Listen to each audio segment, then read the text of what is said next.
Mr. Rogers bit here. It's, Put the sweater on. Slide on my shoes. It's what we call a professional podcast. It's where you get to see the guy put on a shirt. Exactly. What's going on there?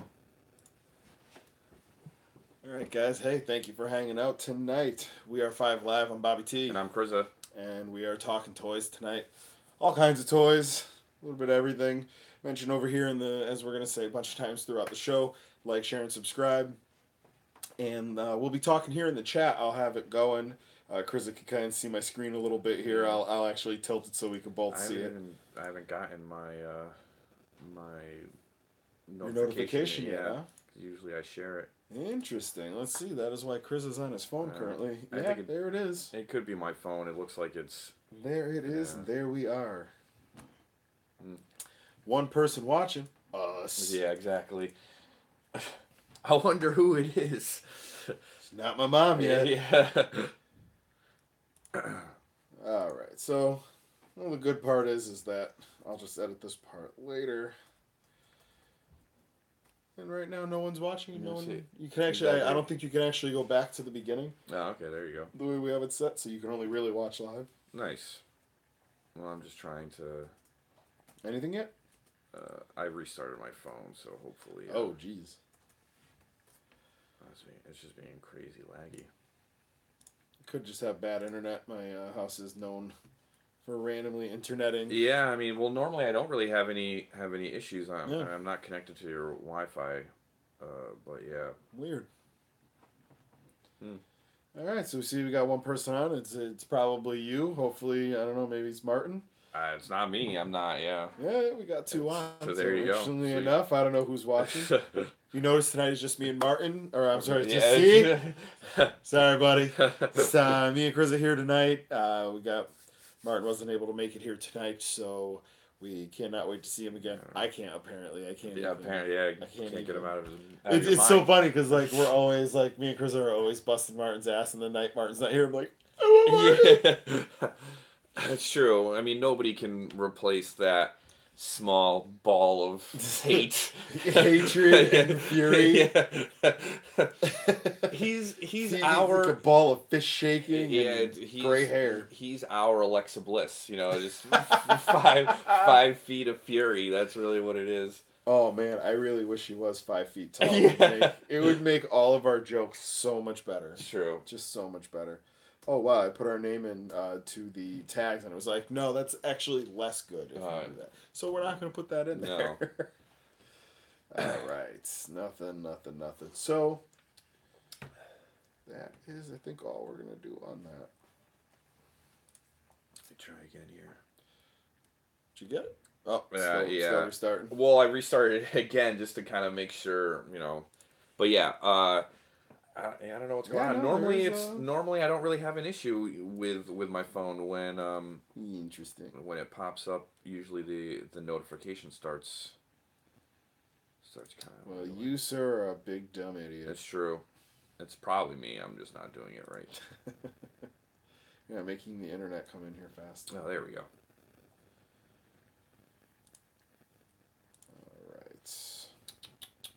So if you're listening here, just hang in for a minute. We're gonna start talking. We're getting people on and technical difficulties. And technical difficulties. Yeah, Chris has not got the link yet, which is interesting. No, I got it right now. Oh, of course.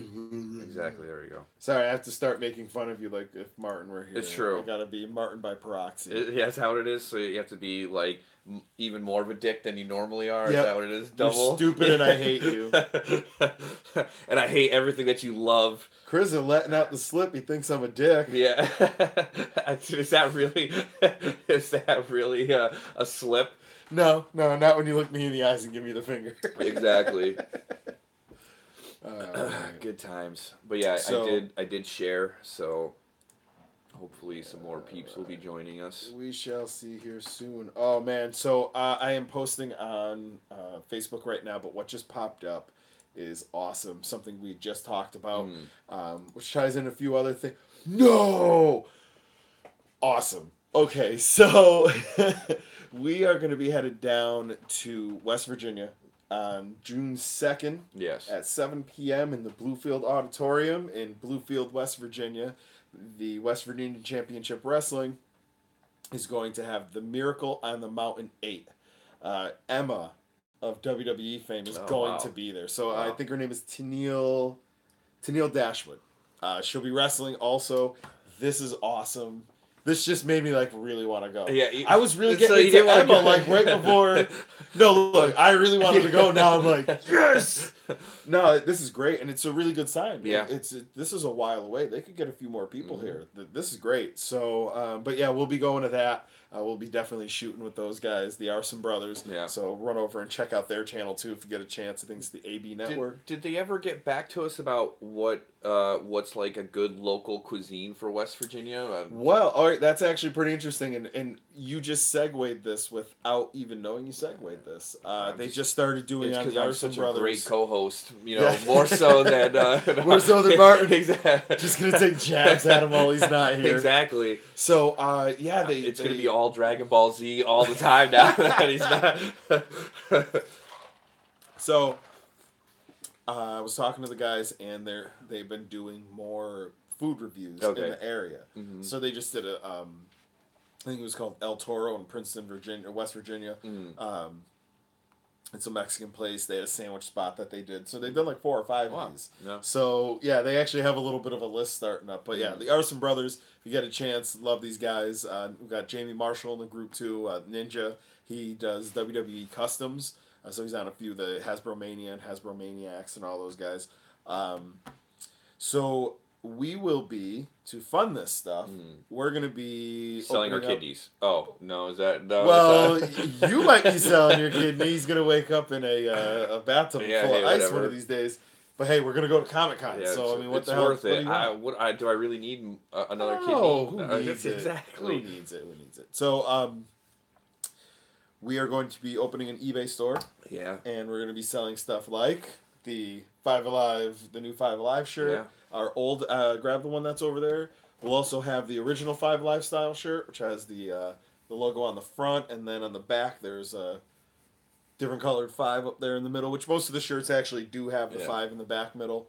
We're going to have some customs for sale there. Yeah. Some of the toys that we open here on the show. So there's going to be a ton of stuff.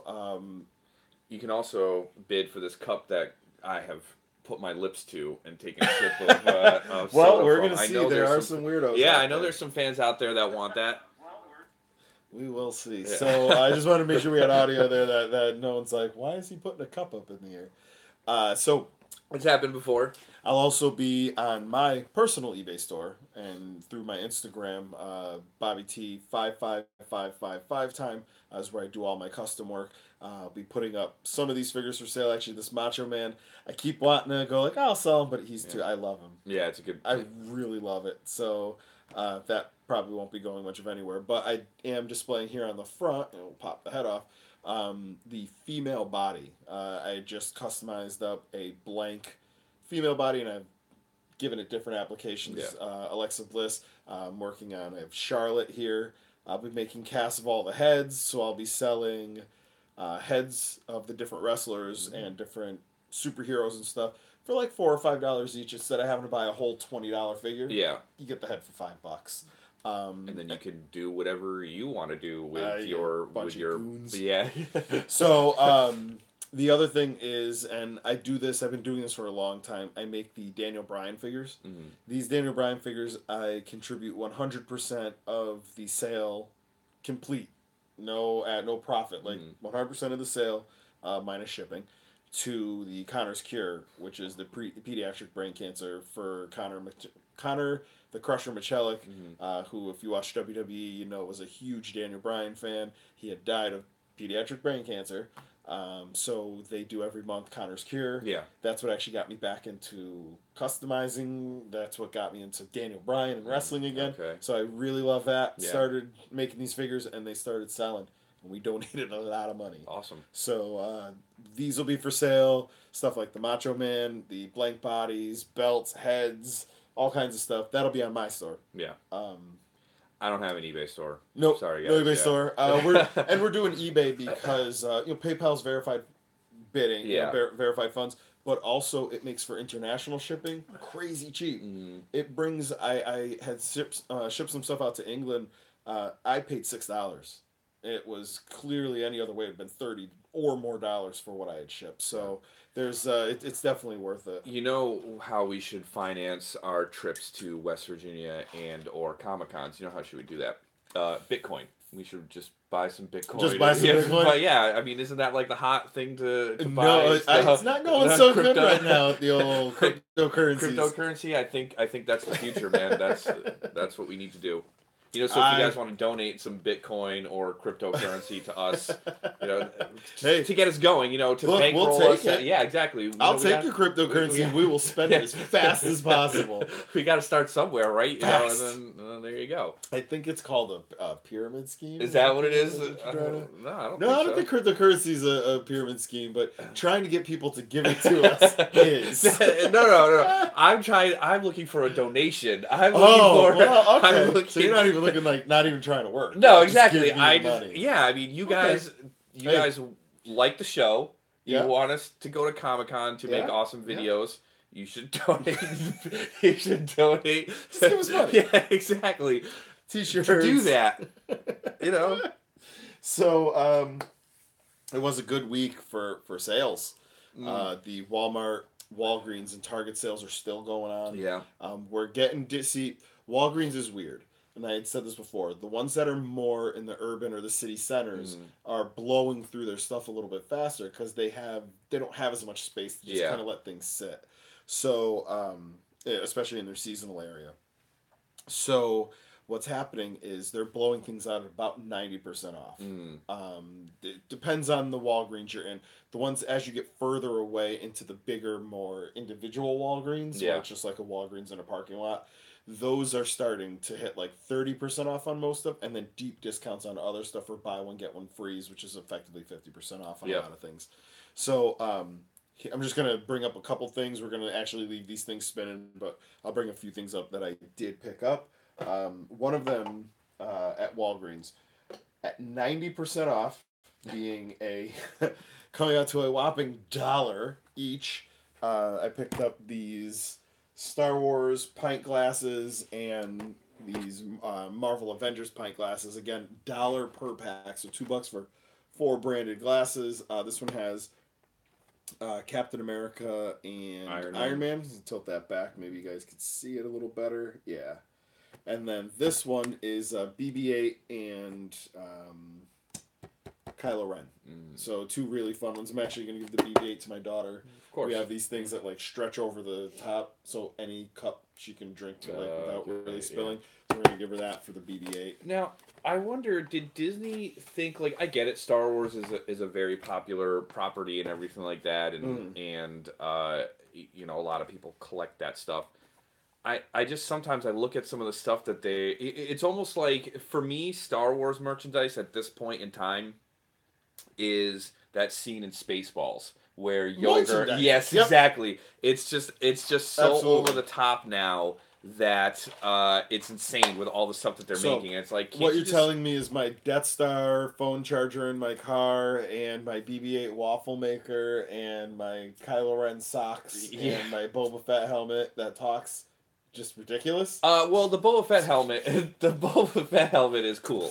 I'll take that, but the waffle maker, nah. The waffle maker is pretty sweet, actually. That was you go back to our episodes from, I think it was mid-December. I had picked that up at a GameStop for like. It was pretty cheap, really cheap. I think they had a Death Star one too, as well. Yeah. The Death Star one wasn't on sale. It was that one in particular was that was $40. This one in particular, I got when it was the buy one get one. So I mean, I'm really come out to $7.50. That's pretty good, yeah. No. I'm really just waiting for Star Wars, the flamethrower, at this point. Like that's that's Elon Musk is currently. Is that so he's got the flamethrower unlocked. Did you hear about this? Yes. Yeah. Okay, so Elon Musk has a flamethrower. It's for sale. It's only $600. Yeah. It's awesome. Yeah. And I think it runs on like the propane tanks that you can get anywhere, and it shoots this crazy flame. Again, only $600. Dude, flamethrowers are very expensive. Yeah, true. So when I say Again, only, if you guys that's a huge deal. if you guys want to donate an Elon Musk flamethrower to us, all you have to do is figure out the password for the website. No one knows how many digits this is. Yes, exactly. He's just an evil genius. Yeah. I think we're dealing with the beginning of Lex Luthor. I would say I feel like Elon Musk is more like the Doctor Doom of our he's going to become the dictator he's gonna become the dictator of his own small island nation, and then because he's gonna run it so well and it's gonna be all self-sustained with all of his Tesla stuff. Yeah, it's gonna be like Wakanda basically. It's just gonna be Wakanda. Yeah, that kind of deal. And then he's gonna be like, well, wait a minute, I'm doing such a good job on ruling this island and having it become self-sustained and all this other stuff. He's like, why can't I rule the world? Yeah, and then he's gonna be like, all right, well, give me this flamethrower. So in case you're just joining us, we're talking about Elon Musk, the future world dominator. Yeah, I could see that. I mean, he doesn't. Why rule the Earth when it's crumbling? That's why. But that's why he has SpaceX. No. See, that's why he wants to rule the world, because it's crumbling, and he could be like, I can fix it. He's that type of man that's like, I can do it. He has put up results. Yeah, that's what I can't. I love the fact that after the hurricane in Puerto Rico, he said, "Give me the chance. Yeah. I will give them solar everything." It was like $8 billion worth of stuff. He was like, "I'll just give it to him." Honestly, I'm a little surprised that he hasn't come up with some kind of. What'll happen? I'm surprised he hasn't come up with some kind of real Iron Man suit or a Doctor Doom body. Oh, he doesn't have it yet. Yeah, dude, he's listening to the show. Oh, okay. Just gotcha. Sorry, he doesn't have an Iron Man suit yet. Put the flamethrower down. So, see, I think honestly now in the real world, I feel like if Elon Musk did this, he would really get to people would go, should he just be the emperor? We have a problem with places like Detroit, Flint, Michigan, these places that were industrial hubs of the United States of America. They want jobs back. Yeah. General Motors, all these places have left. What if Elon Musk sweeps in there? Dude, real estate's pennies on the dollar right now. He could buy all of it with the lint in his plate. He would pull out of his pocket get this lint up here. How much do you need? I may need to check the other pocket. Just give me a moment. Hold on, let me get that $1 billion that I have in my sock. And, that's exactly it. Will you take my solid gold car instead? No, I think if he were to pick up a place like that and then Tesla's there, you'd go, he brought back jobs. He resurrected a city. Yeah. It runs on its own everything. Oh my God, this is Dr. Doom. Basically, where does he make Teslas? I think it's Arizona. Okay. I don't really know. Yeah. The moon. Put the flamethrower down. Hey, it's Kitten Butt signed in. How you doing, Kitten Butt? We see her in the chat. How's it going? Remember, guys, do remember to like, share, and subscribe. Little quick channel announcements. We were originally going to be going forward with 5AliveVP Wrestling. We're going to actually pump the brakes on that one, get it ready when it's ready. We do still have the Twitter handle and all the other stuff, and we will be posting stuff on the channel, but not as actively as we would have liked to. We will still be doing a Wednesday show. Yes. But that way, we're not going to do a lot of wrestling stuff on the channel this VP. Eventually, we will open VPW when it's a little more ready. So, in the meantime, Wednesday nights will still be wrestling, but do still like, share, and subscribe, as we'll be talking mostly toys. Yeah.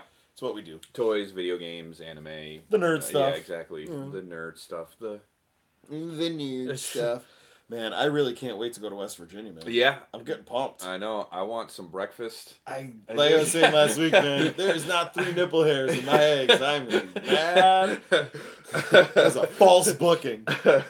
So, going back to that sale at Walgreens. No, sorry. No. What do you got? You talking about nipple hairs? No, I was going back to Elon Musk, but that's okay. Let's see. What do you got about our future ruler? I feel like if he was going to go to Flint, Michigan and buy this factory and everything like that, he'd probably put some kind of clause in to be like, listen, if I buy this property, like it's going to become like Muskvaria or whatever. Yeah, That, like it's a town now. Exactly, that's the beginning. Well, look, towns like Ogunquit, Maine. Yeah. Those started, I think, in like 1989, where just a bunch of people had some land and they're like, you know what? We're Ogunquit now. Yeah. We're not you anymore. Yeah. I think they were originally Wells, Maine, or something to that effect. But whatever. There's a history there.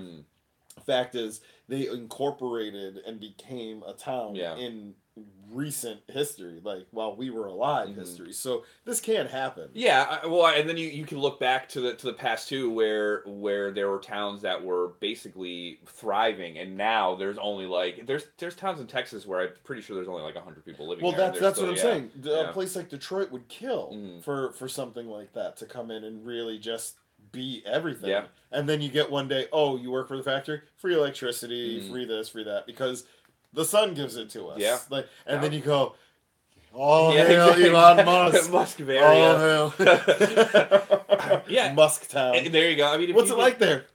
Musky. It's very electric. Yeah, Musktown. It's electric. It's electric Boogaloo. Muskvaria. Muskvaria too. That would be like North Muskvaria. If you guys could own your own land and turn it into a country and its own thing, what would you name it? What would you call it?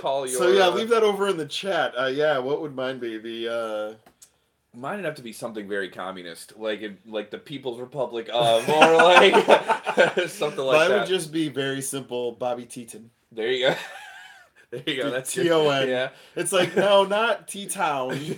Not T-Ton. It's Teton. Yeah, there you go. Bobby Teton. That's pretty good. Just or if you're up here in Connecticut, Boston, the New England, we have Worcestershire. Yeah, there you go. No, that's Worcester. Yes. So would it be like Bobby Teaster? But it would be T Chester. Just have the name of your town with like a bunch of random letters in it, and then have people try to pronounce it, and then be like, "No, that's not how you do it." Yeah, no, sorry. Are you from there here? Do you just not have the accent? Maybe you need the accent. Whatever.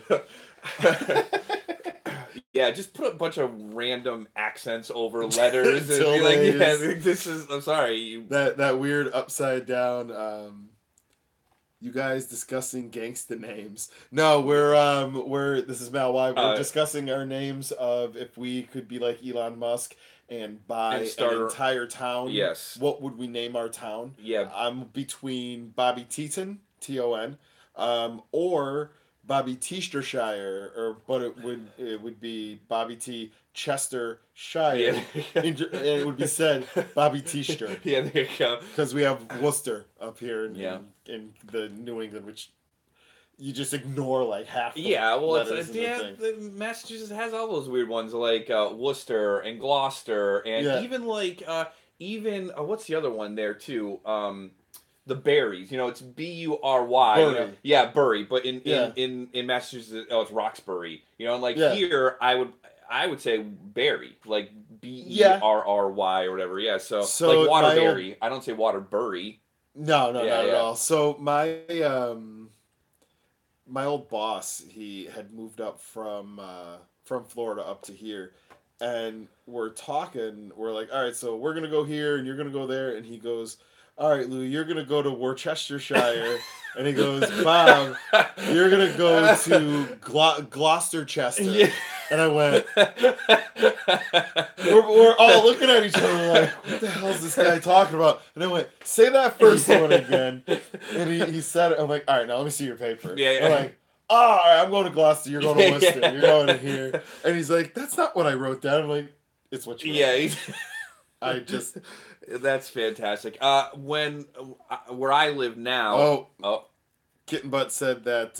We got New Bobbyville for one. There you go. Kitten Butt says Chris's gangsta name would be McBeard McGee. There you go. And Mal Y saying now say New Reading. Reading. It's not reading. It could be both. I think it's New Reading. Yeah, who knows? Isn't that because I know that when I go out in Pennsylvania, it's Reading, Pennsylvania.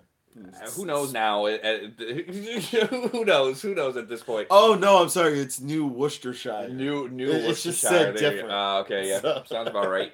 There's just letters that don't mean anything. One of my other favorites is Rehoboth. That's in like Rhode Island, and that one is like pronounced. It's spelled mad it's weird, crazy. yeah. And you're like, how do you The get one that that? gets me, and I said this dead serious, and my wife looked at me. She goes, "Are you fucking with me right now?" I was in a motorcycle group, a riding group, and it was in Stanford. And a lot of guys were from over the border in New York because it was closer there than it was to the other group in the New York area, so they would be in the Connecticut one. Mamaroneck, spelled Mamaroneck. Mamaroneck. And I said to my wife, I'm like, yeah, this dude Jimmy's from Mamaroneck, and she goes, she really like, I'm just like Mamaroneck. And I said it, and it got like real quiet in the car, and shook to me and went, yeah.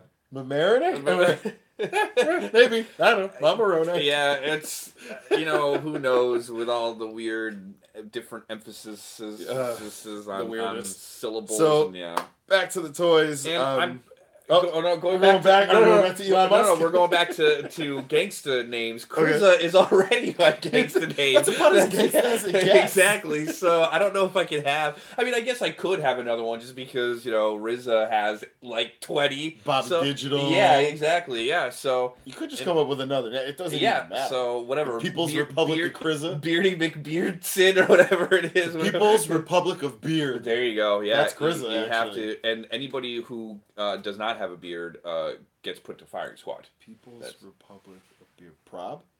Yeah, there you go. Yeah. Prob. Yeah, I think I like it. So more it would be PRB because I mean when you say People do Republic of China, yeah, PRB is good. Yeah. Look, PRB looks good on a shirt. There you go. We could do this.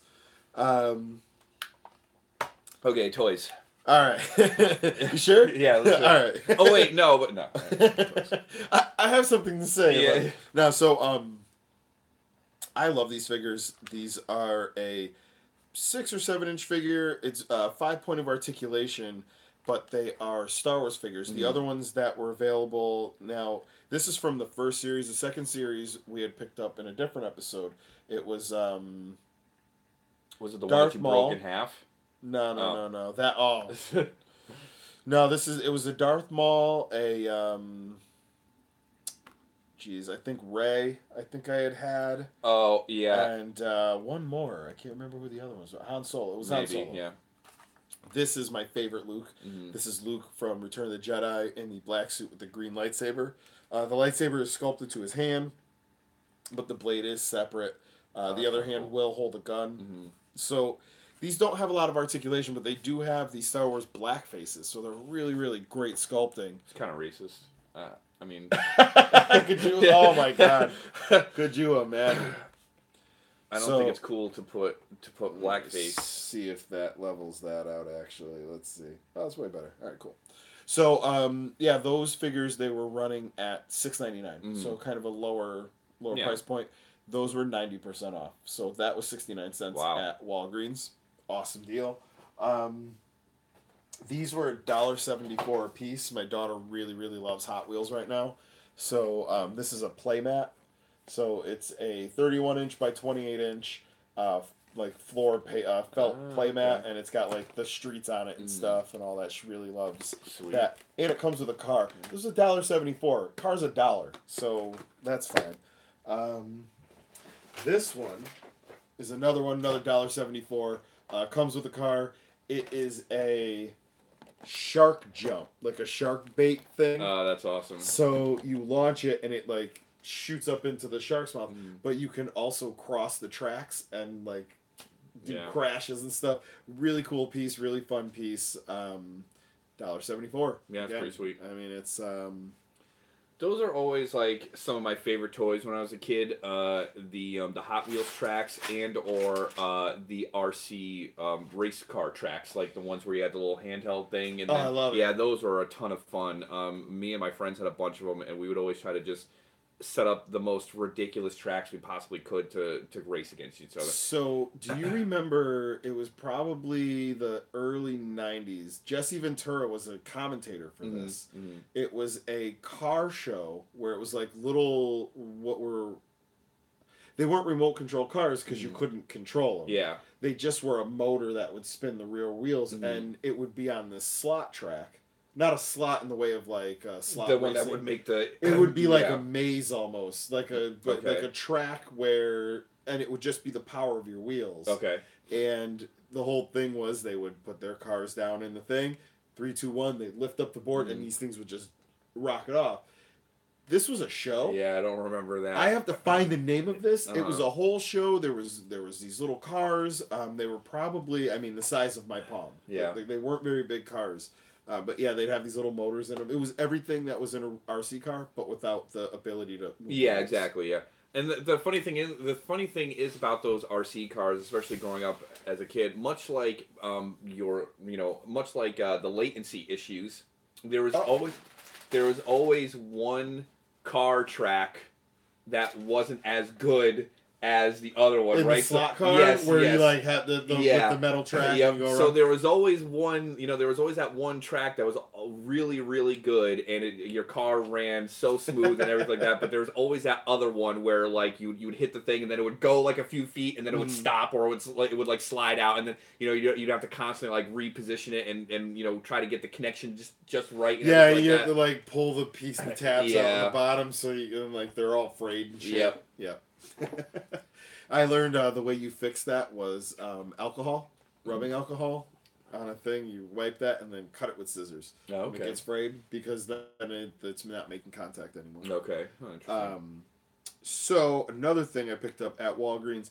This is kind of random. They do have a lot of Marvel Legends. Some of them are on deep discount. Some of them are not on deep discount. Yeah, and some of them it's only on the website, and then it's like all over the place. I'm looking over here. I think I put it over there. Whatever. I picked up for Martin it's not over here. The Miss Marvel Kamala Khan figure. He's been wanting it like crazy. It was marked down to $12.99. Wow, yeah. So Marvel Legends are normally $20. This is a mega rarity for $4.99. I got the retro Captain America. Wow, yeah. I love this figure. It's got the Kirby type head with the jaw, and this thing's awesome. The old Buccaneer boots. Oh, I love the Buccaneer boots. And then it comes, the shield itself comes with, it attaches to the throwing action. So, and then it'll detach, so you don't have to have that on it all the time. Either way, $5. That's a good $20. deal. Yeah. That's crazy. Well, Diana Torres, my mother, was signed on, but apparently she is signing off. Oh. Usually talks in the chat. She didn't say anything this time. This I picked up for Martin. This was now going over to the Walmart clearance. He is collecting the Guardians of the Galaxy Legend series. The one figure he's like, I have to get it to make Mantis, but he didn't want it, was Ex Nihilo. $5 for Ex Nihilo. Dude. $5. Yeah, I mean, that's probably as much as he's figure, going to have to pay to get the piece that he needs separately. So and that's what we kind of weighed out. I'm standing there in the aisle and we're talking about it, and I said, well, let's go on eBay. He goes on eBay, he's like, it's $5 with $3 shipping. Like, yeah, that's... Okay, we'll get this. Yeah, exactly. Even if it's a turd figure, who cares about this turd? We can send it to Canada. Yeah, it'll go to Canada. It's fine. For the price of a gajillion dollars, apparently. Okay, Marvel clearance had something insane. So in I'm sorry, Marvel clearance, Walmart clearance. They have Kid Connection is their store brand.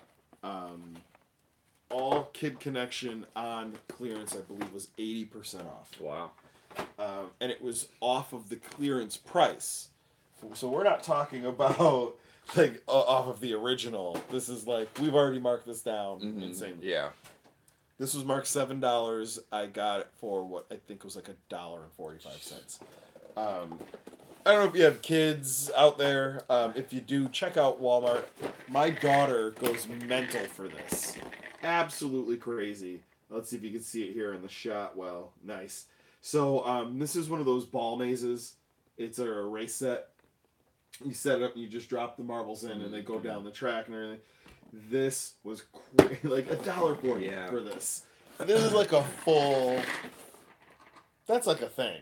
You know, like yeah. so. That reminds me of the old Mousetrap board game. Oh, Yeah, I love it. putting those pieces Absolutely. together like that. So, what have you been watching? Let's see. Well, I watched. I've been on vacation, so I've been watching a lot of stuff, just kind of hanging out. I watched the National Lampoon movie on Netflix. What was it called? A stupid and a futile. Yeah, a futile and something. I forget what it's called. Futile stupid gesture. Something like that. Yeah, Something I think like that sounds right. With Will Forte as Chevy Chase. No. Will Forte was the guy that was part of the one of the guys that started the magazine. Chevy Chase was played by, or Joel McHale played Chevy Chase. Were you huffing glue while you watched this movie? Because you don't remember very much of this movie. Because I watched so many things in the past few days that it's just kind of everything's kind of blurring together. But Will Forte plays the main character, who is one of the guys that started National Lampoon magazine.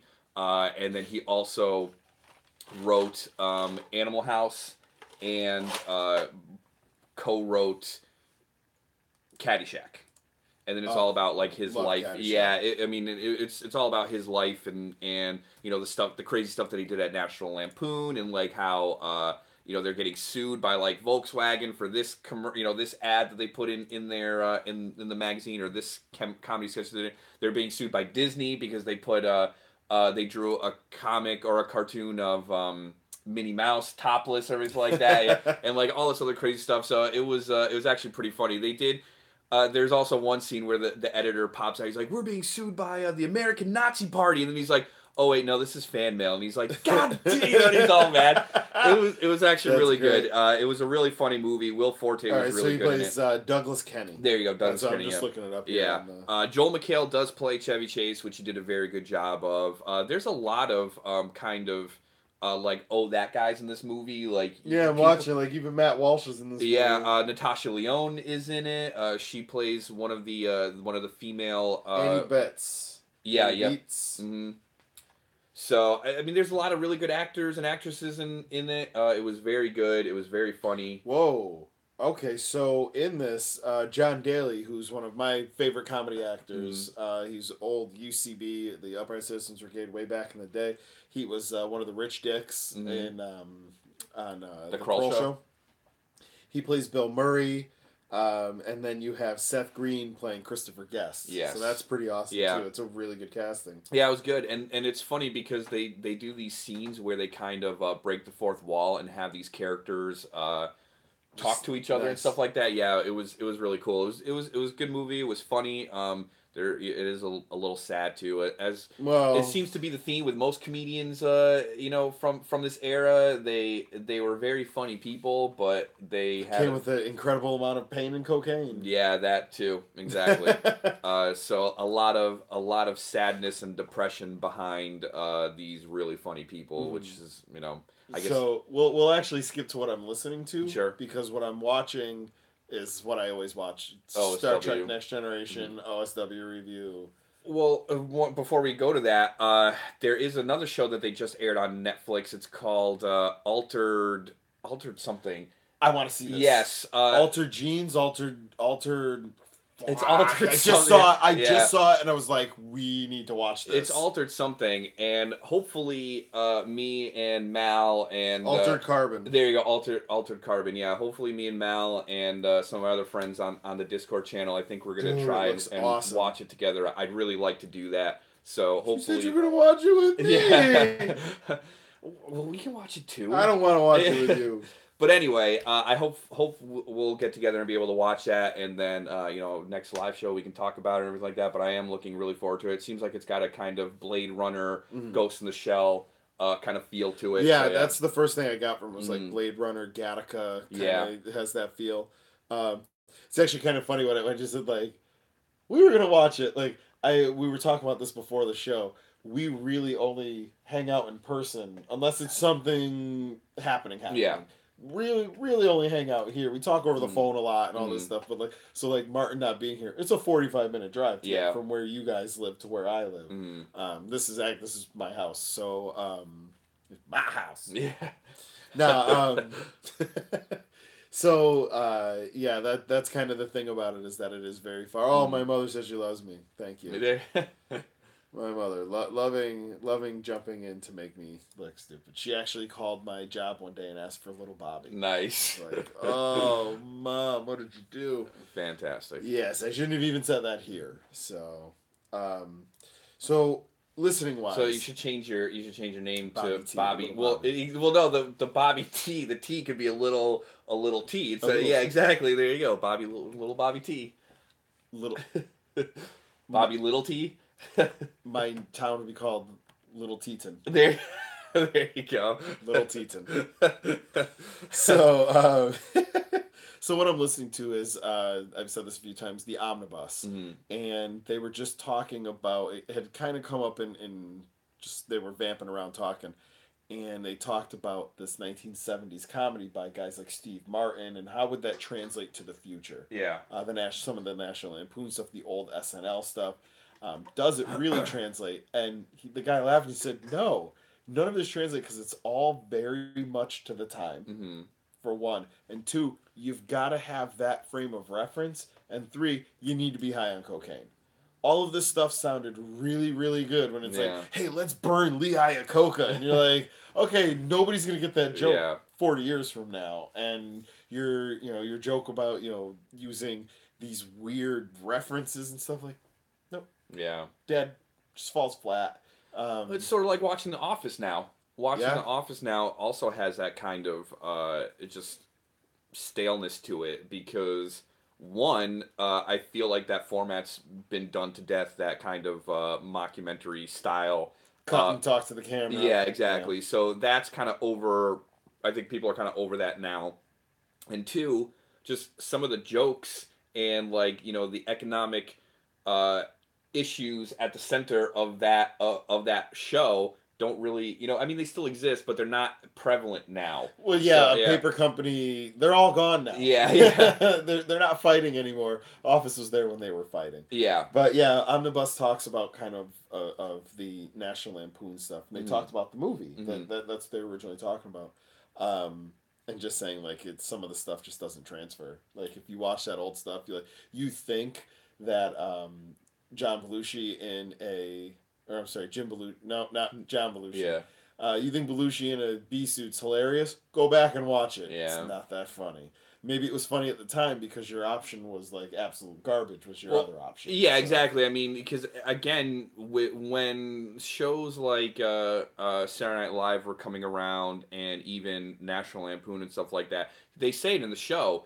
Uh, there's a gap that needs to be bridged between Mad Magazine and the New Yorker. Yeah. That's really what he says in the show or in the movie. And when you look at that, it's true. Like there's really only that's where assholes like us exist. exactly. And so that's the thing. You have the New Yorker with its sophisticated, witty political jokes and satire and all this stuff. And then you only have the other end of the spectrum, which is Mad Magazine, which I mean really was for kids, Yeah, kids and it was teenagers and stuff originally like for that. Yeah, teenagers. and then National Lampoon came around and it completely blew the doors open It really because did. it was I have a couple of the albums actually. Mm. I love the cover. Truthfully, the covers of the albums are great. Yeah. And one of my favorite covers of one of the magazines that I have over in the other room, it's the buy this. It's a record. It's buy this record or we'll kill this dog. Yeah, yep. And it's like a dog with a gun to its head. And Uh-huh. you're like, whoa, this would never pass. No, now. yeah, PETA would Woo! flip out. Oh if my if god, someone they did this burn right now. down National Lampoon. Yeah. Like they'd have to. Yeah. They that would be like testing their hand. Like, let's test your conviction. Yeah, and I mean, think about it. Again, when when National Lampoon started, you really only had that kind of cheesy cornball like '50s comedy. It was know, all like that. hee-haw. Yeah, exactly. Yeah. Again, so it's just something that I think again it reflects the time because people are coming back from Vietnam. They're dealing with Nixon. They're dealing with all these things, and that's where different kind of comedy. Yeah, exactly. You're dealing with all this really heavy stuff. I mean, in the '50s, life was quote unquote good. Everything was all hunky dory, and the biggest problem that you had to deal with in terms of, I guess, like the global crisis was a nuclear attack by the Soviet Union Something or whatever. that wasn't gonna happen. Yeah, exactly. And then the 60s roll around, and then just everything hits the fan, and there's all this turmoil and upheaval and people speaking out and people protesting this and everything. And again, this is just something that's a response to that, and it resonated and it became really popular, and it was a springboard for a lot of things. And that's sometimes that needs to happen. It's just a natural progression of a society. Yeah, it's crazy stuff. There's also one called Drunk, Stoned, Nearly Dead. I think it's again a long one, and it was a documentary about the making of Animal House. Oh, yep. Mm-hmm. And that was but that was real footage. Mm-hmm. That was the real deal. So this is a different view of it. Yeah. I mean, think about it. If there's no Animal House, we probably wouldn't have any of these like raunchy, high school, college movies. No, it broke the mold. We didn't break the mold. It made a new mold. Yeah, exactly. It became the standard, really. Yeah. I mean, we wouldn't have American Pie. We wouldn't have Can't Hardly Wait. We wouldn't have Porky's. We wouldn't have stuff like that if it wasn't for Animal House. Yeah. Or even Caddyshack. I mean, those were, I love Caddyshack. Yeah. Caddyshack's the absolute best. And at the time, Caddyshack was like a critical, failure. Like everybody hated it and everything. And now it's one of the, I love that most of Bill Murray's lines in that were completely improvised. Mm-hmm. And the kid, when he's telling him the story about the Dalai Lama, he's got the pitchfork to his neck. Yeah. Like the kid didn't really know. He's like, is this real? He's got a pitchfork to my. The kid didn't know that. Like, nah, he's just messing around. Yeah. He's Bill Murray. He's just pushing it. Yeah. So, before we get into what you're listening to, because it's all doom and gloom. Exactly, of course. We will. The world's a terrible place. People are horrible. Oh, see, this is what makes it all better, though. We got red velvet flavored Kit Kats. They are not Japanese, however, but they have they're not normal either, and that's I think what really and that's what excels on this show. Not normal. Not normal. So we got. Those were just, I found those at Target today. We will not eat all of them. I said to Chris and Mommy T will come down and just destroy us. I'm having trouble with that. The chocolate sucks so bad. My yokai watch is preventing me from grabbing the can with my left hand. Don't worry, I promise it looks really terrible. I'm sure. If you reach in your Yeah. I'm sure it does. See, look at that. Looks like I'm just jamming stuff in your butt. We can edit that out or something. No, it stays. Flavor-wise, these are pretty good. Yeah. And again, the chocolate on the Japanese Kit Kat is so much better. Yeah, I don't know what they do. It's milk chocolate. Is that what it is? This is chocolate made from other things. Let's see. What does it say? Yeah, it says wheat, milk, and soy ingredients, but you get into that stuff, it's like real tempered chocolate, and that's why Kinder's so damn good. Mm-hmm. Oh, man. That was one of my favorite things about going to Germany. Well, it's all here now. That's the best part. We can start to get it here a lot more. I just wish we'd get more Japanese Kit Kats. A lot of people tell me that Japanese import markets will have them for reasonable prices. Up in Canada, they're in like dollar stores. And here we're like, we'll spend $30 on 30 of these minis. You know what we have to do sometime? We'll have to make like a live video of us going to the Adong market in West Hartford there off of New Britain Avenue, because I'm sure they've got like a ton of really good snacks and stuff like that. And we'll do a haul video. We'll go down there. We'll do a haul video of all the snacks and stuff like that they have there. Because I'm sure they got a ton of stuff. I've been shopping there before, and I've grabbed like a ton of like really weird drinks and stuff like that. We have one here. It's not very big. I just found out that the Asian market actually has a Chinese food restaurant attached to it. Oh, okay. But they also do ramen. It's a Chinese style ramen. So I really want to check I gotta try it at this point. But they have food and stuff. I think it's called like 5 Star Market or something. I bought my ramen bowl there because I wanted to get a good one, but I'm waiting because I'm going on vacation to Disney World in March, a month and a half. So I wanted to get it there. Because they have Epcot. A really great store in Epcot. Has a ton of like awesome bowls and chopsticks and everything. So I want to get one there. So I bought the cheap, just the bowl that they had there is cheap, some melamine bowl. I'm watching Fresh Off the Boat this week on ABC. Yeah. And the fucking mom comes out and she's holding the bowl, and my wife goes, "Why do you have the bowl that she has?" Like, because this is the bowl everybody has. It's the cheap one. It's like it was $4, I think. No, I'm sorry, it was $2.50, and I bought a 10-pack of chopsticks. Chopsticks, yes. That made it $4. Yeah. So my mother bought me a couple ramen bowls for my birthday last year, and they're perfect because when you make a packet of ramen and you pour the completed cooked ramen from the pot into the bowl, it fills it up perfectly, right to the line. Right to the top. If there were any more broth in it, I wouldn't even be able to grip it with my hand and carry it over to the table. Well, I noticed. So for your carry, how do you do? You seem like you were saying. Yeah, I go like this when I See, I know. I looked into what makes a ramen bowl good. What's the better type of it? And the one thing that it says is that a decent ramen bowl for you should be able with one hand to put your thumb on the top and your fingers on the bottom. Yeah. The reason why it's an elevated is because that doesn't get hot. And the top rim won't get hot. So you can hold the entire bowl and not touch the belly of the bowl. I'll try it next time. And be able to eat like that, hold the bowl and eat and then put it down. Huh. Yeah, so, no, I grab it like that, and I'm okay, with that, and then but yeah, it comes down to if you had to stand up and eat, what would you do? Or if you had to, then that's where this comes into play. I'll have to try that next time. I don't know. I can have small hands to begin with, so I might not even be able to. It would be really funny if if we never really saw your hands that much, and you see us having this, and you're like, I have really tiny hands, and it would be these little teeny tiny little baby hands. Whoa, what the hell? Like a scary movie. Grab a strong hand. I don't want to touch it. I don't want to touch it. Your yokai watch would just fall right. Oh yeah. Just let me stuff the bird here real quick. And... Oh my god, was it David Cross? Wasn't No, it was Chris. Chris Elliott. Yes, Chris Elliott. Yep. David Cross was in that movie, but he was the dude in the wheelchair that was all I could do it myself or whatever. Yeah. God, those movies are so bad but so good. Yeah. I've been watching a lot of those lately. Actually, I guess for what am I watching aside from the other things? I just watched.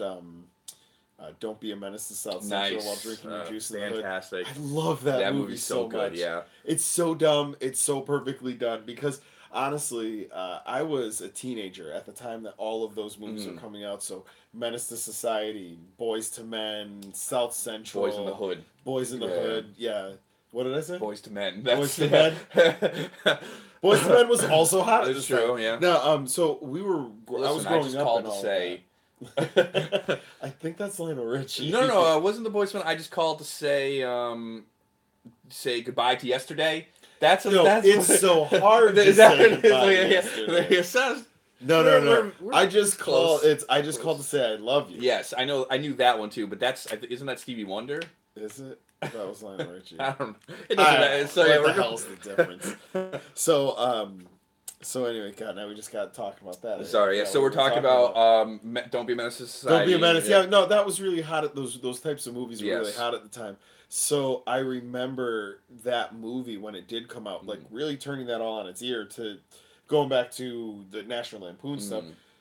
The Wayans brothers really made fun of black culture. Yeah. And it was that was something that never really got done. Those movies that they were making fun of were made with such a heavy hand. And they were so serious, Higher Learning and stuff like that. It was so heavy handed. So to see somebody not only make fun of it, a little bit, absolutely just grind it into the dirt was beautiful. I loved every second. One of my favorite scenes in that movie is when whichever Wayans brother it is, I think it's Marlon. He's got that mail truck. And, and then the dudes pull up into the convenience store and they're like, oh, you got a problem, whatever, and they're brandishing their weapons or whatever. And they keep upping each other. It's like a little gun, big gun. And everyone's got guns. And then finally he throws the back of the mail truck open, and then the Soviet nuclear warhead comes down. It says CCCP on it. It comes down. Yeah, and he's got a little robot, but he's like, do we have a problem. And then, like, every time he pushes it, the thing, like, goes down a little bit. Yeah. He says, I'm about to turn this place into Hiroshima. Yeah. And then they go into the convenience store, and the Asian woman is, like, following them around, doing all these, so, now, again, that happened in Boys in the Hood. Yep. With the gun thing. Yeah. And then it turned into not South Central, Menace to Society, where O-Dog kills the girl, the old woman, and then has the tape, and he's showing people because he's proud of it, and like that becomes the whole thing. Like, these were such serious movies.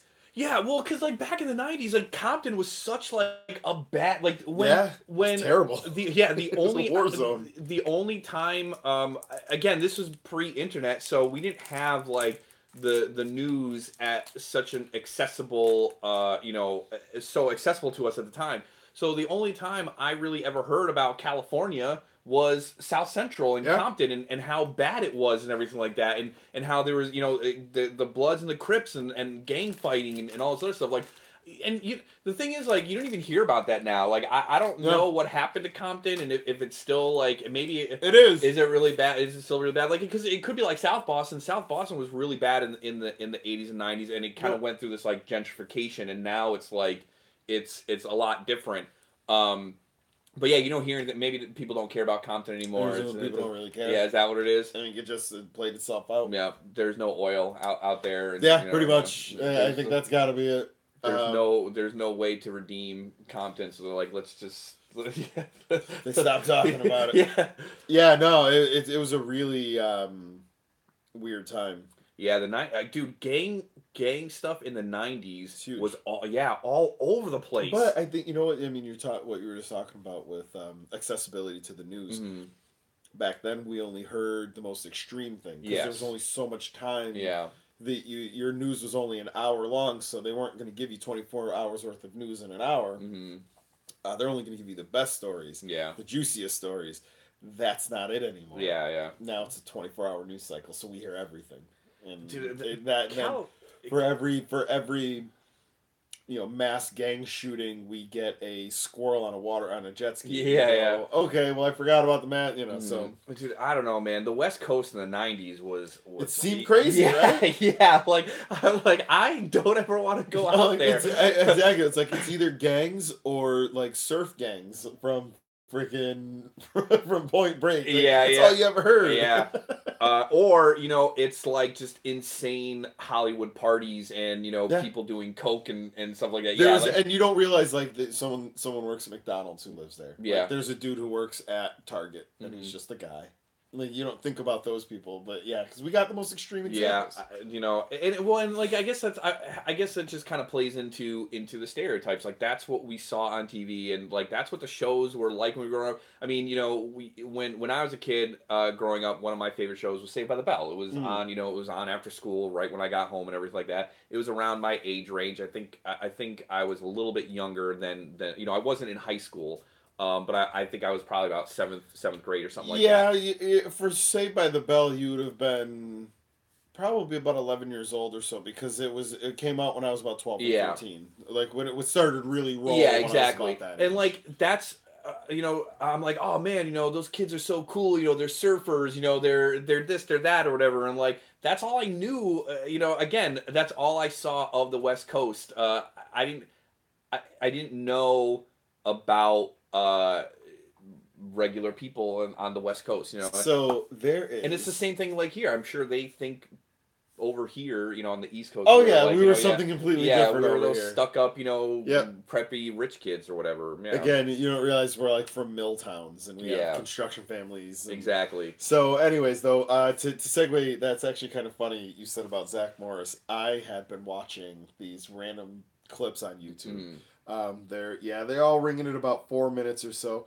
The name of the channel is Zach Morris's Trash. Nice. And it's all about episodes. Like the stupid crap he does.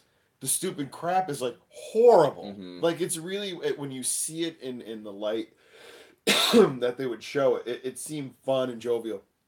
And then you strip it down and you go, this guy's a piece of garbage.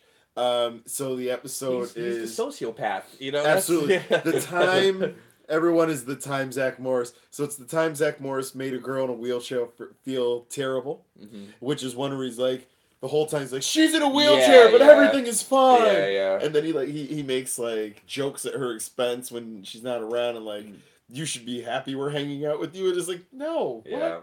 What?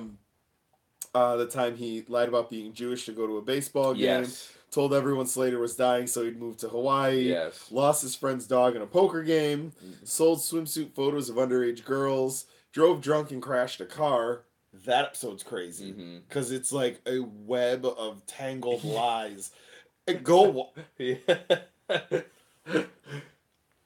I'm going to leave a link to this video in the chat right now, actually, because it really was the one where I'm like, oh my god, this guy's awful.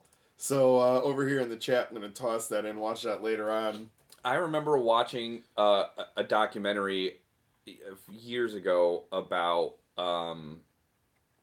it was about hardcore. I think it was called American Hardcore, and it was all about like the different hardcore scenes in the punk movement. So they were talking about, you know, the straight edge scene that kind of came out of Washington D.C. and migrated up to Boston with, you know, like Negative FX and Slapshot and Society System Decontrol and stuff like that. And then, you know, you had the New York hardcore scene, like the Cro-Mags and Agnostic Front, stuff like that. But then they talked about like the West Coast like scene, and it was like, you know, Black Flag and the Dead Kennedys and stuff like that. Which I love the Dead Kennedys. Yeah, I'm a huge Dead Kennedys fan.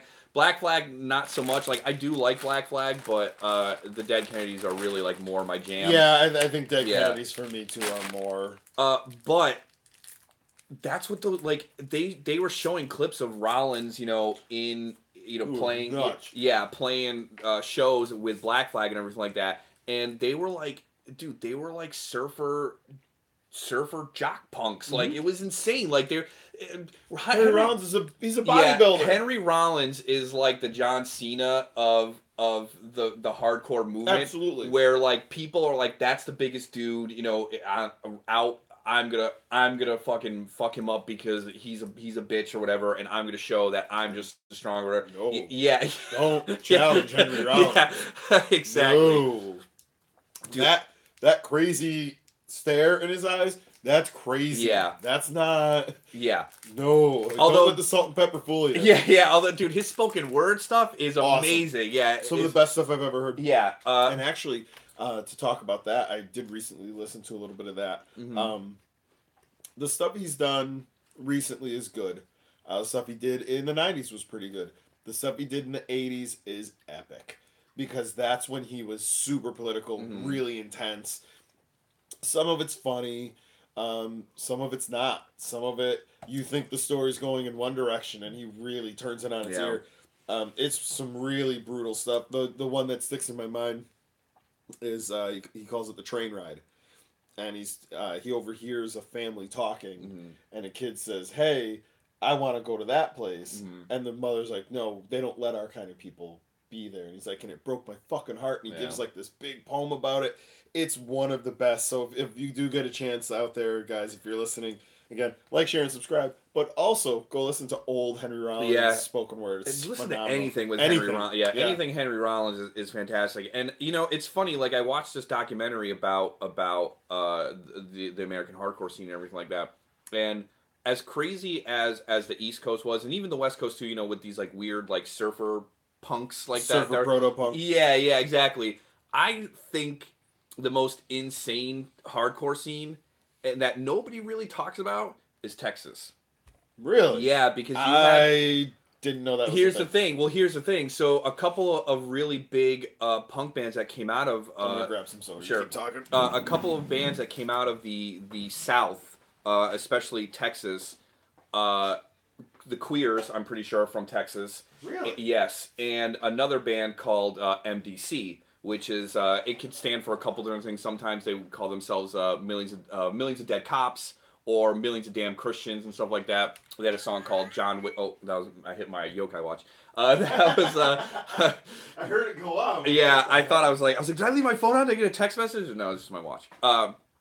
So they had a song called John Wayne Was a Nazi and stuff like that. Really, really good stuff. But they were homosexual too. The lead singer of MPC was gay, and at the time, in the late '80s and all that stuff, that was not a thing. And he was like super in your face about it. So there would be just conflict all the time at their shows because they'd have homophobes show up and everything like that, and like it's like we're gonna beat up these queers, and it's like nah, man, we're fucking crazy. Like we're just because we're gay doesn't mean we can't like throw down and start some shit and everything like that. Yeah, and they would go off and everything. I mean, it was insane.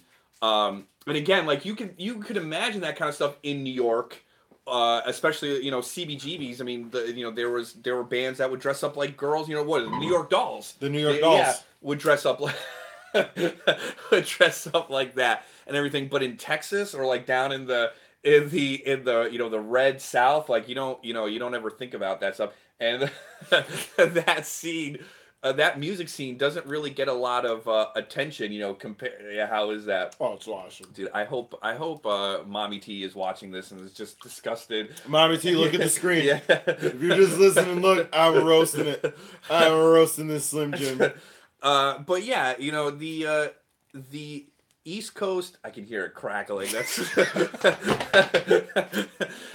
the East Coast scene and the West Coast scenes for punk and hardcore and stuff like do get the most attention and rightly so. I mean, that's where a lot of the bigger bands came out of. But that's really good. Look, yeah, look, seriously. Oh. But yeah, it's interesting, that in. I mean, and I guess punk would really be kind of a haven in that kind of. I can't.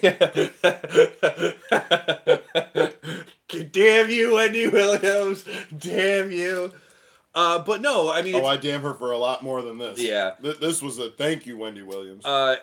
It's kind of like the perfect haven for the punk scene, because what? I just wasn't sure if there's a comment.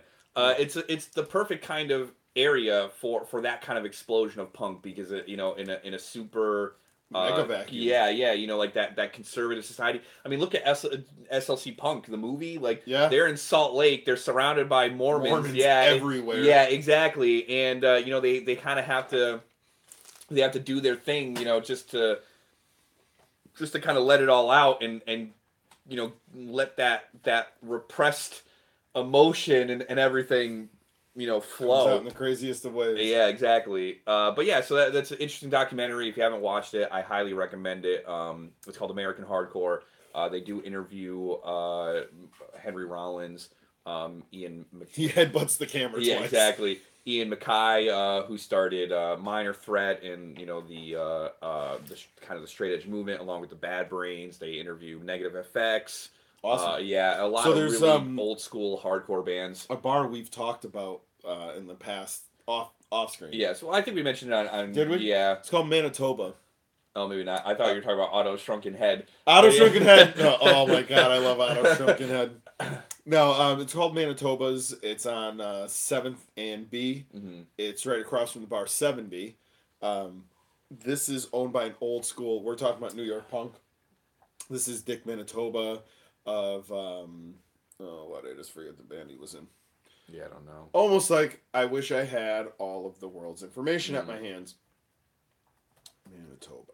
I think it's the New York Dolls. That's him. Richard Manitoba. Anyway. Looks like the Cro-Mags. He was in Handsome Dick. Okay, right. Oh, MC5, yeah. Yeah, the Dictators. Yeah. So he's in the Dictators, Manitoba's Wild Kingdom, MC5, and Manitoba NYC. So he's been in the punk scene for years upon years upon years. His bar is awesome. Mm-hmm. It's a stripped down. It feels like being in an old school punk bar. Nice. Especially in New York that every day is becoming more Bank of America's and Dwayne Reed's. Mm-hmm. It's really great for somewhere like this to exist. The other bar we're talking about is called Otto Shrunken Head. I'll put a quick link to it in the chat. You guys could go over and check this out. This bar is, and I've said this in the past, if the Flintstones, or I'm sorry, not the Flintstones, if the Munsters owned a tiki bar, it would be Otto Shrunken Head. Or the Addams Family. Yeah, I'll take Gomez Addams. But this bar is the bar where they would show like old El Santo luchador movies Mm. right next to an old Gojira movie, and then have like a German hand puppet version of Faust being played in its original audio in like a random VHS like tube TV in the corner. Craziest thing I've ever seen. Best drinks, little tiny stage where these Mm. punk bands just rock out like 5 songs in 10.5 minutes. Yeah. They grab all their gear and run off the stage, and another band comes up. It's definitely that kind of place. So get a chance, go check it out. So if you're in New York area at any time, totally worth it. Dude, one of my favorite bars of all time was when I was in Malta, and it was this little kind of like local dive bar. Because when in Malta, it's a very touristy place. So of course, all of the bars that are kind of like along the main street there, that's where all the the tourists go to hang out and everything like that. So I like to try to find stuff off the beaten path and everything like that, and all that good stuff. Finds this place called Ruby Tuesdays. Yes, it's fantastic. Real secret place. Yeah, they had great this beer awesome, list. They had this awesome salad bar and everything. The mozzarella sticks were fantastic. Yeah, right. Yeah, Dude, those mozzarella sticks. But this. So when I went to Malta, this was the time before movies like Hostel and stuff like that, and Taken and everything like that. So of course I was like, yeah, man, I wanna go. Where not all of the where, not that it was at a party scene, but I wanted to go where it wasn't where the crowds aren't. Yeah, exactly. And I found this bar that was just down some weird ass side road and everything like that. It was insane to get to. I don't even know how I found this, but I'm like walking down the streets of Malta like by myself and everything like that. And I walked in there and everything like that. And the guy married a woman from Texas. He loved Western movies and everything like that. Marries this woman from Texas, and his bar's all decked out with Clint Eastwood and like John Wayne. So amazing. He was awesome. Dude, he would bring movies every night. So I'd go to the bar. We'd watch some movies. We'd drink beer. He'd pop open like snacks for us and stuff like that. Little bags of crisps and stuff like that. It was great. But snacks? No, unfortunately, not as good. But it was awesome. Well, then Malta sucks. Yeah, exactly. No rap snacks? Not for Bobby T. The people were great there. He was super nice. But yeah, it was all decked out in Western memorabilia and everything like that. It was funny. So that just reminds me of the that movie Euro Trip. Oh yeah, they're out in like the Eastern Bloc, and the guy Bratislava. The guy pulls out the bikes. And he's like bang, like basically like bang bang. What's the hang? Yeah. Miami Vice number one new show. That's all that reminds me of. Like, and I could see him going like, "Hey, cowboy." Exactly. Yeah. No, it wasn't that bad. We were in the Mediterranean, so it wasn't quite as dreary and everything like that. But like, I met people. That's amazing. I would go to the party area of the island. There was a center. I forget what the name of the town was, but all these clubs were there, and that's where like all the college kids would hang out and stuff like that. And all. Go grab something else over here. Sorry. That's okay. So all the college kids would go down there and hang out. The clubs were there and the bars and everything like that and all that good stuff. And I met a kid on the bus. Like I ended up just sitting next to him, and we started talking or whatever. And he's like, oh, blah blah. You're not from around here, yada yada. I was like, oh, I'm from the United States and this and everything. And so we get off the bus, and I'm like, all right, man, like take it easy. It's, nice meeting you and everything. And he goes, no. He's like, oh, you're knocking stuff over onto yourself. He waves me over, and he's like, no, come with me. I'll show you where everything is, and I'm meeting up with my friends. We're all, getting together to celebrate finishing our tests and everything like that, and we can hang out. So I'm like, all right, cool. So we get together. He introduces me to all his friends and everything like that. And I told them where I was staying, like, how long I was going to be there, like that. And they would call me whenever they would. Social security Yeah, number. exactly. I was like, here's my credit card information. My blood type is this. I got both kidneys, so So I'm worth a couple bucks. Exactly. But like, I told them, exactly where I was staying and everything like that, how long I was going to be here and all this stuff. And they would call me. They would call me whenever they were getting together to party and everything like that. They would call me at the hotel, and then I would go out there and meet them, and then we'd party up. They'd ask, like, what's your parents' net worth? Yeah, exactly. But again, this was before those types of movies. I never thought once that something like that could happen, or American. Yeah, well, not even that. Like, not even because I was American. It was just because I guess I was a naive, just kid that was like, I was 18 or 19 or whatever. I'm like, yeah, I'm gonna party up with these with these kids or whatever. And dude, I kept in contact with them. I kept in contact with them after I left Malta, and I went back again and visited them the next summer. And again, we got together and partied and everything like that. Yeah, so it was. That's cool. It was funny. Like, now I think back about it, I'm like, I should. That was stupid. Yeah, exactly. But then, I mean, it was a lot of fun. I had a good time and met a lot of cool people.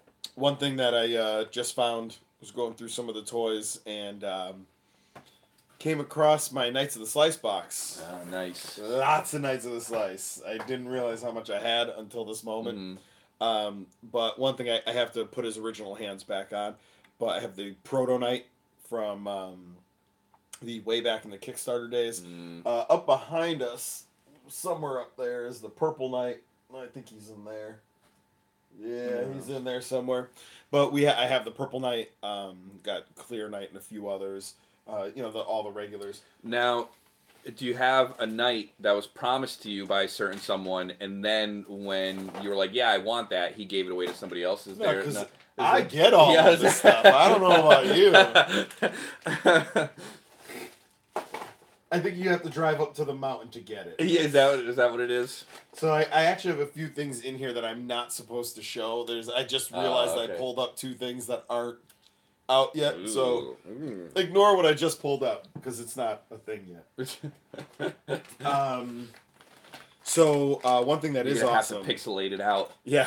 So I have the Chaos Knight in the I love this. It's clear pink with sparkle in it. Yeah, that's pretty cool. The Vice Knight, which is in the Miami #1 new show, Miami Vice. Yeah, #1 show in Bratislava. He's got the eyes, yeah. the beach. Don't worry, the train station will be built in 5 or 6 years. So this is actually the Rebel Knight, which is one of the newer knights. One that Jesse, as a kid, had drawn his character Rebel, and then he was able to move it over to the Knights of the Slice format. I love this figure. It's really, really cool. It has the hat, the slicer, just like always, but it's the first one to have skin tone. Yeah. Like, he's not wearing a full-length shirt, I guess. What else is in here? The Pepsi Knight. This one's actually really cool. I remember Jesse always loved the Pepsi Man figure. It had this really cool, like, smoky brown clear. So he was able to get a Pepsi Man Knight. Hopefully the lights are allowing you guys to see some of this. But if not, we'll be popping these up on the Instagram. Love Knights of the Slice and Glyos and all of it. What else do we got? Again, I have to, like, is this a thing yet? The Nothing Knight. This is one of my favorites. We'll open this one up. I want to display him.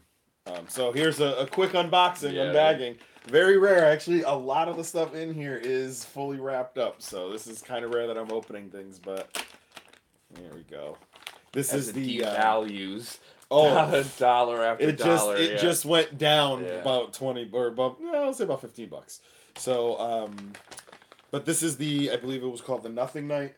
I love this. It's clear smoke with silver glitter with the white visor going across there. Such an amazing figure. Absolutely love the Vector Jump armor in general because it does have one of my favorite things in the Takeoff backpack. I've customized a few of these. I've given them different paint jobs. Again, up behind us, there's a few of them. I did a Fallout style paint job.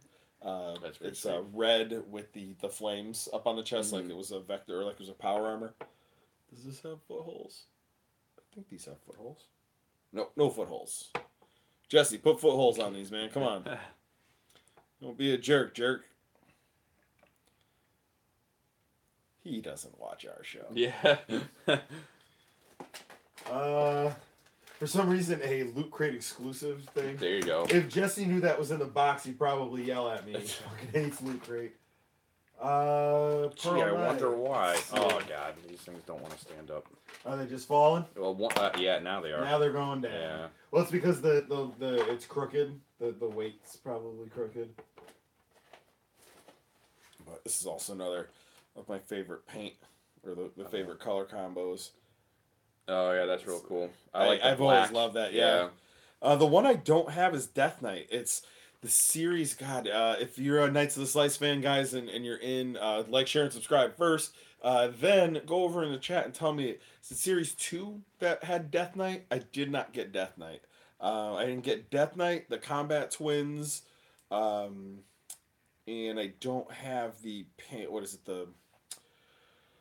I think it's Pink and Baby Blue. Can't remember the name of it. There's like 5 or 6 nights I don't have, and Death Knight is the most expensive. Like, and I don't foresee it coming back anytime soon into regular print, so that value's gonna stay right up there. Yeah. Which is right now. Let's jump over to eBay actually to kind of just something else I did pick up, the Death Knight by Sin, the Simp one, the 1,000 Toys one. I was on eBay recently, and it was, let's see.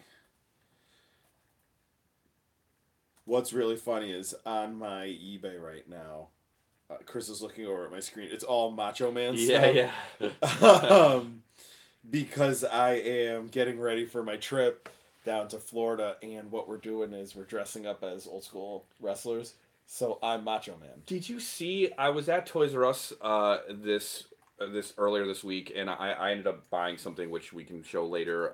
But there is a Macho Man like robe. Yeah, it's $80. Yeah, exactly. Yeah. That's the only reason. If that was on clearance or was a little bit less, I might have grabbed it for you since I saw it. It's nuts, man. Actually, going back to Arson Brothers, Jamie had ended up picking that up. He got that and a Ric Flair robe. He picked them both up, buy one get one at FYE. Wow, on Black Friday. That's a good deal. Yeah, it was like all WWE was buy one get one. So, anyway, I'm trying to look for Death Knight here. It's not really showing up. It's pretty rare that it actually ends up getting sold, especially for the 1,000 Toys ones. But $175. Wow. Yeah. Just wow. Same with the brick. Brick was like $150. These were very limited made, very limited print. I'm happy that I was able to get on it, but I'm not gonna lie. It's only because Jesse's one of my friends, like that I even knew. That to like, hey, get on this. You need to have this. Let's see. In sold items, maybe I'm trying to. It's so fucking rare. But it is like a 35 point of art. It's like a figure arts figure. It's that level of articulation. Wow, man. Nick has been doing customs of them, and he's for the brick one. He's doing damage customs, and they're coming out really, really good. Like he did one with like the anime style hash mark on the chest, which like beat in, and it's like a little bit of. Nikki's getting really good with it actually. So let's get on to your pop. Which one did you get? I absolutely love it. So I was at Toys R Us, like I said, and I snagged this Toys R Us exclusive pop. It's from Masters of the Universe, Mossman.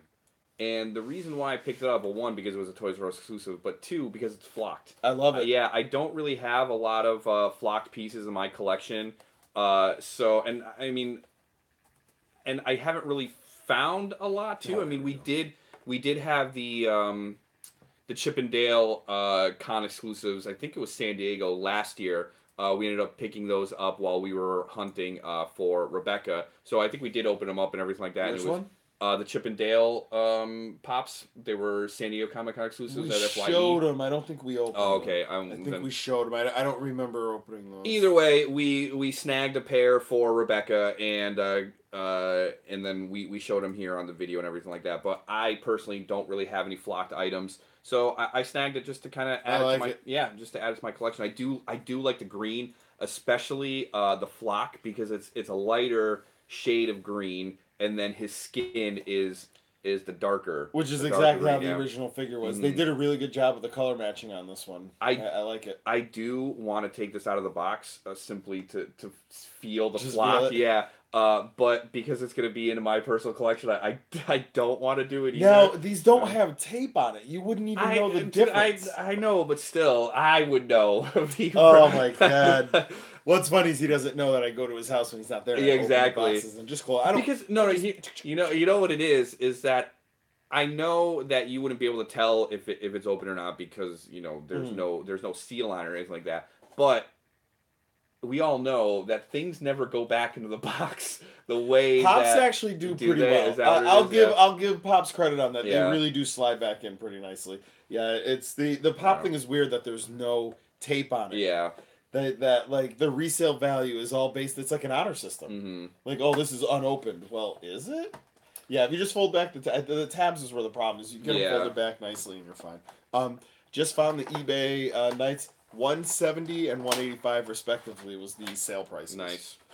So that's for the Death Knight 1,000 Toys figure. So wow, dude, that thing's awesome. Oh man, it's awesome. It reminds me of I had some toys like this when I was a kid that had that kind of felt. Mossman. Yeah, that's what I really loved about Mossman is that he was flocked. Oh, that's great.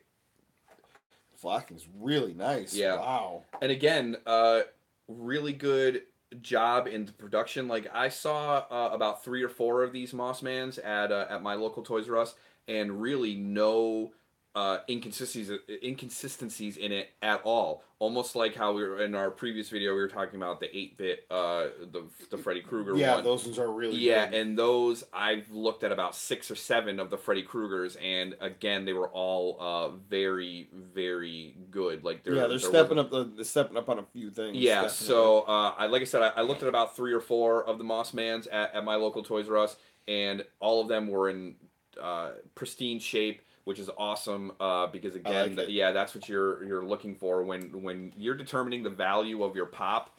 A lot of people are going to be looking at what the color scheme is and everything like that on it, and they're trying to get as close as perfect as they can. Yeah, quality wise, and the other thing too that's the teeth are awesome in my opinion too. They just kind of pop out really well. I really like the fact that it was a flocked piece, and we didn't brush down the flocking in any direction. It's not matted on the back. Like it's not flat, like it touched something, so it's like weirdly flat. Like it looks good. Yeah. So this is a really awesome piece.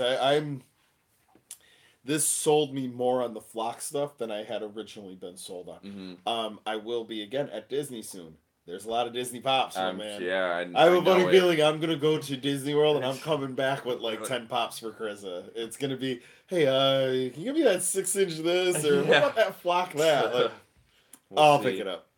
We'll see. It's gonna happen. Well, it's funny. I go down there and I just ship stuff back to myself. I just ship a big box back because it's easier than dealing with the airline. But you just get so many park exclusives. There's so much stuff, especially now with the pops. Yeah, I mean, there's some Indiana Jones, I think, Disney exclusive park ones that are like going for upwards to $100 to like $500 because they were limited run on like Disney Celebration or something like that. Our friend Matt Herrick, who works at Disney now, but he's a pop collector. He's got a ton of that stuff because he's lived in Orlando now for a few years. He was into pops before Disney started making pops, and he moved to Florida while they started. So he was just scooping it all up. I think his Instagram name is Matty Irish, I believe it is. It's Matt Herrick. He has his collection posted on there, and it is just insane. Some of the stuff he's got, I can imagine. Lots of chases, lots of like really you kind of name it. So, jumping here, I just jumped onto the Disney website to see if we could see any of these specials. I want the Golden Collector. They have the collector from Guardians of the Galaxy in gold. He's $19.99 as a park exclusive, so that's pretty awesome. That's not bad, yeah. Yeah, I mean, there's a lot of really good ones. I'll probably end up picking up this Flounder. But park exclusives wise, there's also it's called Orange Bird. It's an old logo from the 1970s. It's this little tropical bird. They made a pop of that, and it's gorgeous, and I want it. Wow, kind of want the dwarves. Yeah, they're there though. Those are available. Yeah, those are pretty much everywhere. What do we got? Yeah, there's not very many exclusives on their thing. Yeah, it's all going to be in person stuff.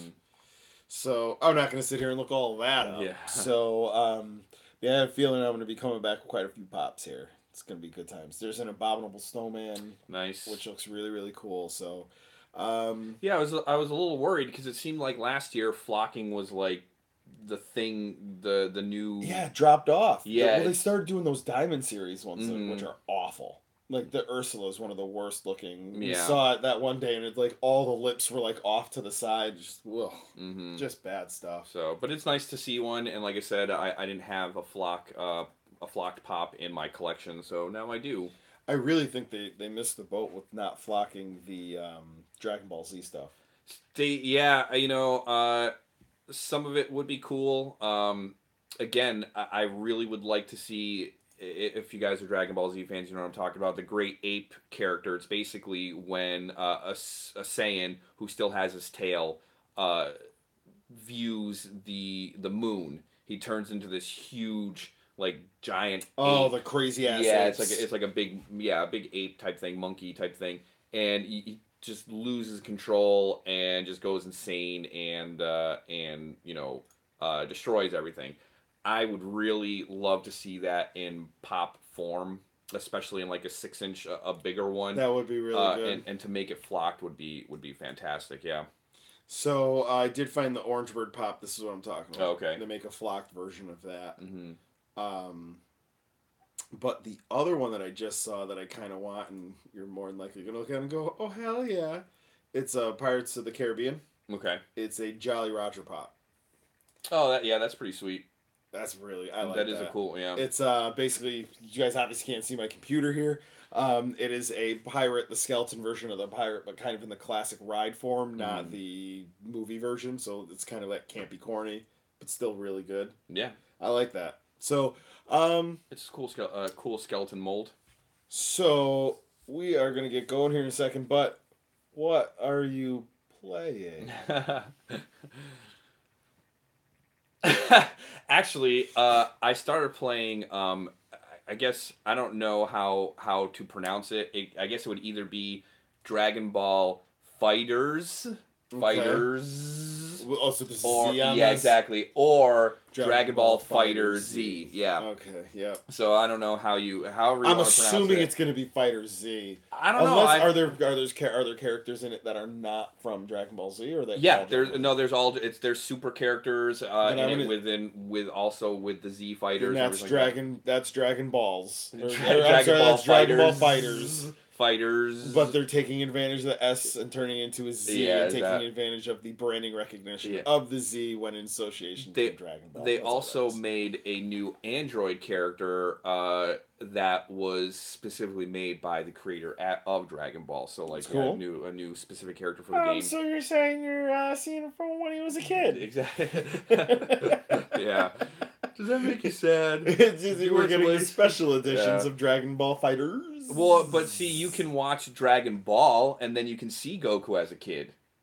Oh. Yeah, see, sad? He is a sad kid. He's all alone on Earth, and he lost Master Roshi. Yeah, exactly. Sad. But yeah, that's Dragon Ball. I mean, Bulma's a kid. Krillin. Everyone is a kid. Yeah, exactly. So then, but anyway, I don't care what anyone says. I like Krillin. Yeah, Krillin's not. I know. I've said that in the past. People are like, Krillin's doo-doo. Like, nah, Krillin's kind of the man. He was back in the day until the Saiyans showed up. Exactly. This dude was badass until they found out, like, oh no, there's like these monkey dudes. They're like 90 times better than you, and it turns out it's more like a million. And that's really the problem with Dragon Ball Z is just the Saiyans pretty much were like they made them so much better than everyone else. Yeah, because like even the Namekians were supposed to be like a very powerful fighting race too, and it's like nah, bro, Saiyan. Like it's all Saiyan. Yeah. Well, do you have a monkey tail? No. Well, there's the comic book Invincible and the Vitrulamite Empire.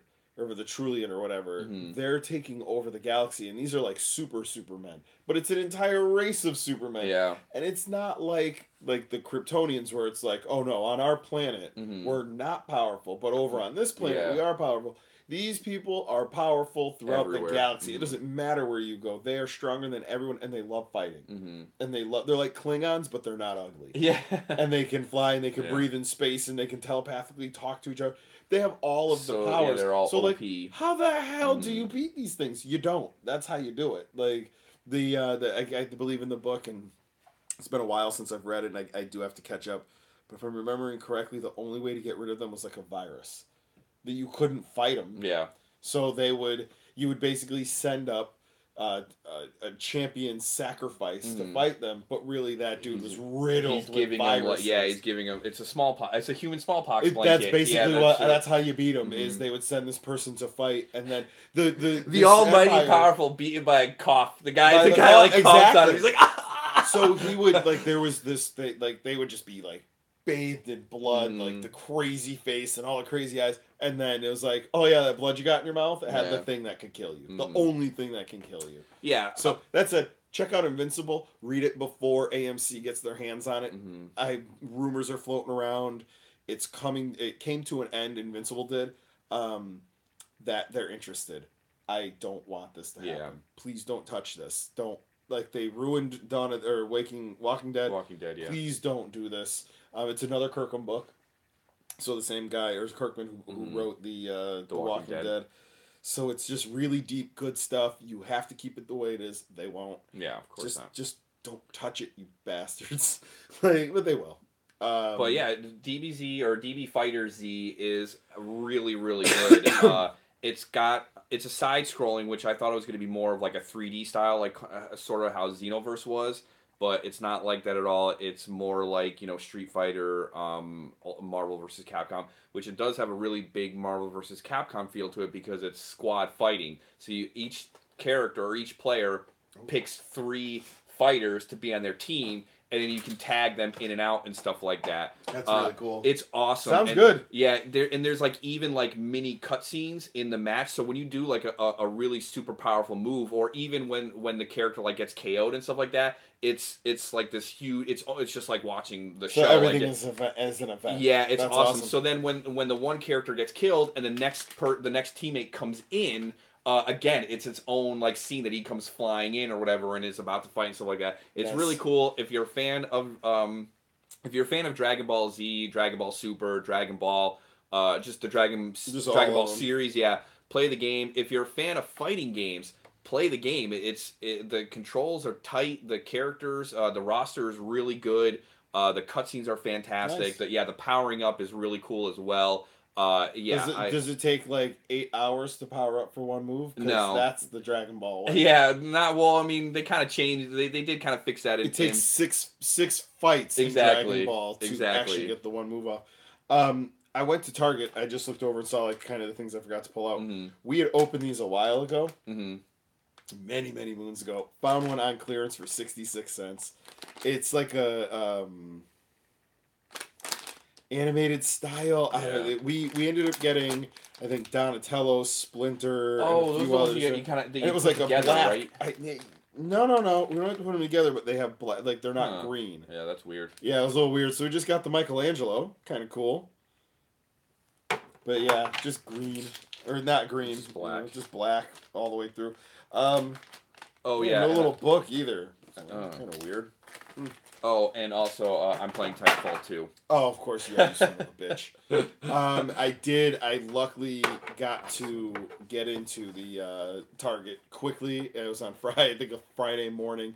I got the new Ember Moon nice. Elite NXT figure. These are Target exclusives. Awesome. I love her as a wrestler. This figure looks great.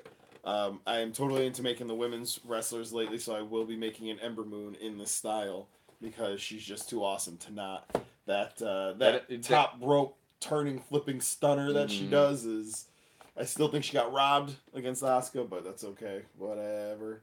This is weird. Now Martin called this out. On the front here it says Ember Moon NXT debut 6/8/2013. And on the back it says 6/8/2016. Nice. So somebody messed up. What this is, I hope somebody got fired for this. In this line though, there is Roman Reigns and Rusev, and I think they premiered in 13. So there's a chance it was just like they left it in there and they were typing and it just kept getting through. These things happen. Back in my old toy days. It would happen all the time. Now, does that make it? Yeah, does that make it more valuable now that there's because sometimes that does happen. Here's why I'd say no to this because this was mass produced. They're not going to go back and make another round of these. So it's kind of what's done is done. They didn't pull any from the shelf, so the same number would be out there had it been an error or not. So I really don't know to say that would affect the price that much. But that said, it is wrong, and it does say it differently in two spots. So I don't know if anyone else has called that out yet. I like the packaging for the NX, the X. All of design. These. I have the Revival like this. I have an Asuka like this, and a Shinsuke like this. Yeah, the box is just great. And actually, it's cool when you put them on the shelf. It looks really that little angled cutout when you kind of stack them like this, because the normal Elite has like a. It's weird. It's like this part's cut out and it's round kind of. Like this is much better. I like this more. So, I think with that we will say thank you very much for hanging out with us all this time talking about nonsense. We have been 5Alive. I'm Bobby T. And I'm Krisa. Do not forget, guys, to like, share, and subscribe. Check us out here at 5AliveVP and on all of the other social media platforms. We will, like we were saying, we're going to pump the brakes on VPW for a little while, just until we get everything kind of lined up and really ready to launch it properly. We'll be hating on Botchamania. Yeah. Martin loves that is like that's the thing that gets me. We're not going to get into this. That's another video for. You know what? Time. Now I'm getting mad. Yeah. Hey, look, you bought it because you like it, and that's all that matters, guys. Son of a bitch, bot.